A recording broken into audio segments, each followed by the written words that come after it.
chini tafadhali. Somo ambaye tumesomewa ya tarehe 24,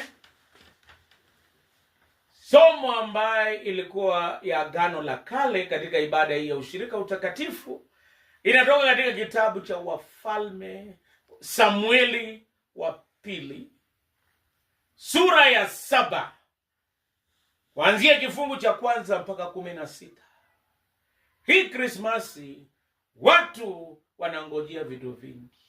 Wengi wanangojea starehe, wengine wanangojea raha, hata wengine wanangojea jamii na hata marafiki, na wakati mwingine watavunjika moyo kwa sababu wanadamu hawataweka ahadi.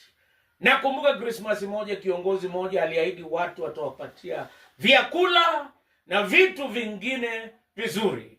Baadaye hakufika, watu wakavunjika moyo. Huyu mfalme kwa nini hajiweka ahadi? Leo nataka kuhubiri kuhusu mfalme anayeweka ahadi, ambaye namngojea Krismasi. Jina lake ni Yesu Kristo.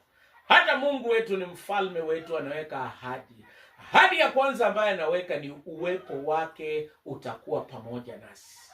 Mwandishi wa kitabu cha Samueli alitumia kitabu cha Samuel, Nathan na Gad.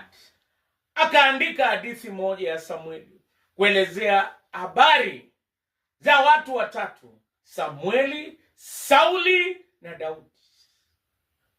Na yeye anatufunza kuhusu Mungu. Mfalme wetu ni mfalme wa ahadi. Kitu cha kwanza, anaweka ahadi kwa uwepo wake. Alikuwa na Daudi kutokea kuwe mtoto mdogo.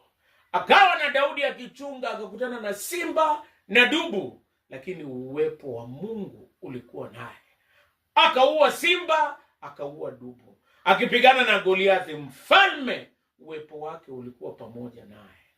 Baadaye Sauli akataka kumuua, lakini uwepo wa Mungu ulikuwa pamoja naye. Mungu hakumwacha.